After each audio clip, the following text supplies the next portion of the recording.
Hello, my name is Juan Pablo Tinjaca Huertas. I am from the group 2 of English 6, and today I'm going to read the fairy tale that I created with the masterpiece generator. And nothing, I hope you enjoy my fairy tale. Okay, the title is Joe Walker and the Two Scary Lions, a fairy tale by JPTH. That is my nickname as a writer. Okay, let's start. Once upon a time there was a brave boy called Joe Walker. He was on the way to see his friend Jessica Barker when he decided to take a shortcut through dark forest. It wasn't long before Joe got lost. He looked around, but all he could see were trees. Nervously, he felt into his bag for his favorite toy, Blanky. But Blanky was nowhere to be found. Joe began to panic. He felt sure he had packed Blanky. To make matters worse, he was starting to feel hungry. Unexpectedly, he saw a scary lion dressed in a red skirt disappearing into the trees. How odd, thought Joe. For the want of anything better to do, he decided to follow the peculiarly dressed lion. Perhaps it could tell him the way out of the forest. Eventually, he reached a clearing. In the clearing were three houses. One made from red cabbages, one made from macarons, and one made from donuts. Joe could feel his tummy rumbling. Looking at the houses did nothing to ease his hunger. "Hello," he called.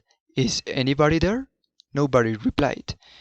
Joe looked at the roof on the closest house and wondered if it would be rude to eat somebody else's chimney. Obviously, it would be impolite to eat a whole house, but perhaps it would be considered acceptable to nibble the odd fixture or lick the odd fitting in a time of need. A cackle broke through the air, giving Joe a fright. A witch jumped into the space in front of the houses. She was carrying a cage. In that cage was Blanky. "Blanky!" shouted Joe. He turned to the witch. "That's my toy!" The witch just shushed. "Give Blanky back!" cried Joe. "Not on your Nelly," said the witch. "At least let Blanky out of that cage." Before she could reply, two scary lions rushed in from a footpath on the other side of the clearing. Joe recognized the one in the red skirt that he had seen earlier. The witch seemed to recognize him too. "Hello, big lion," said the witch. "Good morning." The lion noticed Blanky. "Who is this?" "That's Blanky," explained the witch. "Oh, Blanky would look lovely in my house.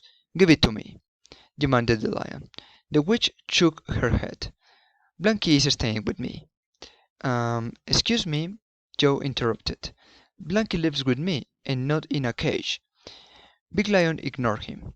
"Is there nothing you will trade?" he asked the witch. The witch thought for a moment, then said, "I'd like to be entertained. I will release him to anybody who can eat a whole front door." Big Lion looked at the house made from donuts and said, "No problem. I could eat an entire house made from donuts if I wanted to." "That's nothing," said the next lion. "I could eat two houses." There is no need to show off," said the witch. "Just eat one front door and I will let you have Blanky." Joe watched, feeling very worried. He didn't want the witch to give Blanky to Big Lion. He didn't think Blanky would like living with a scary lion away from his house and all his other toys. The other lion watched while Big Lion put on his beef and withdrew a knife and fork from his pocket. "I will eat this whole house," said Big Lion. "Just you watch." Big Lion pulled off a corner of the front door of the house made from macarons. He gulped it down smiling and went back for more and more and more. Eventually, Big Lion started to get bigger, just a little bit bigger at first. But after a few more forks full of macarons, he grew to the size of a large snowball, and he was every bit as round. I don't feel too good," said Big Lion. Suddenly he started to roll. He had grown so round that he could no longer balance. "Help!" he cried, as he rolled off down a slope into the forest. Big Lion never finished eating. the front door made from macarons, and Blanky remained trapped in the witch's cage. The average lion stepped up and approached the house made from donuts. "I will eat this whole house," said the average lion. "Just you watch." Average lion pulled off a corner of the front door of the house made from donuts. She gulped it down smiling, and went back for more and more and more. After a while, Average Lion started to look a little queasy. She grew greener and greener. A woodcutter walked into the clearing.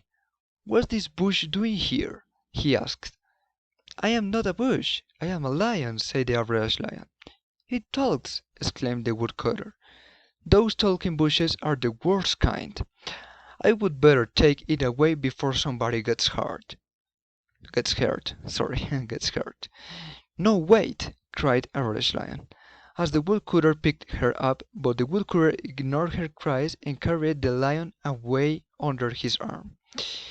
Average Lion never finished eating the front door made from donuts, and Blanky remained trapped in the witch's cage. "And that is it," said the witch. "I win, and I get to kill Blanky." "Not so fast," said Joe. "There is still one front door to go, the front door of the house made from red cabbages, and I haven't had a turn yet." "I don't have to give you a turn," laughed the witch. "My game, my rules." A woodcutter's voice carried through the forest. "I think you should give him a chance. It's only fair." "Fine," said the witch. "But you saw what happened to the lions. He won't last long." "I'll be right back," said Joe. "What?" said the witch. "Where is your sense of impatience? I thought you wanted Blanky back." I'm reading this so dramatic. Joe ignored the witch and gathered a hefty pile of sticks. He came back to the clearing and started a small campfire. Carefully he broke off a piece of the door of the house made from red cabbages and toasted it over the fire. Once it had cooked and cooled just a little, he took a bite. He quickly devoured the whole piece. Joe sat down on a nearby log. "You failed," cackled the witch. "You were supposed to eat the whole door." "I haven't finished," explained Joe. "I'm just waiting for my food to go down." When Joe's food had digested, he broke off another piece of the door made from red cabbages.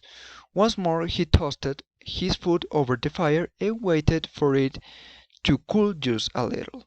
He ate it at a leisurely pace, then waited for it to digest. Okay. Eventually, after several sittings, Joe was down to the final piece of the door made from red cabbages.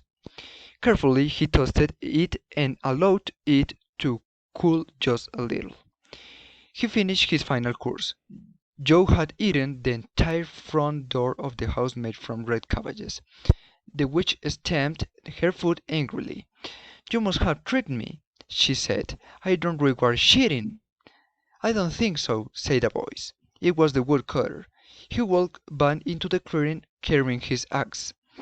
"This little boy won't fair and square. Now hand over Blanky or I will shove your broomstick in half." The witch looked horrified. She grabbed her broomstick and placed it behind her. Then, huffing, she opened the door of the cage. Joe hurried over and grabbed Blanky, checking that his favorite toy was all right. Fortunately, Blanky was unharmed. Joe thanked the woodcutter, grabbed a quick souvenir, and hurried on to meet Jessica. It was starting to get dark. Okay, and the last page. When Joe got to Jessica's house, his friend threw her arms around him. "I was so worried," cried Jessica. "You are very late." As Joe described his day, he could tell that Jessica didn't believe him, so he grabbed a napkin from his pocket. "What's that?" he asked Jessica.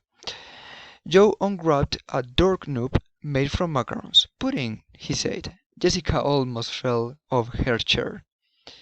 And that's the end of my fairy tale. Okay, I hope you enjoy my fairy tale. If you have any commentary, any suggestion, I will be attentive to your commentaries. And let me show you the last page. those are the reference of the old pictures and images that I use in my fairy tale. And that's all. I hope you to enjoy my fairy tale and have a wonderful day. Remember, my name is Juan Pablo, and I am from the group 2 of English 6. Bye bye.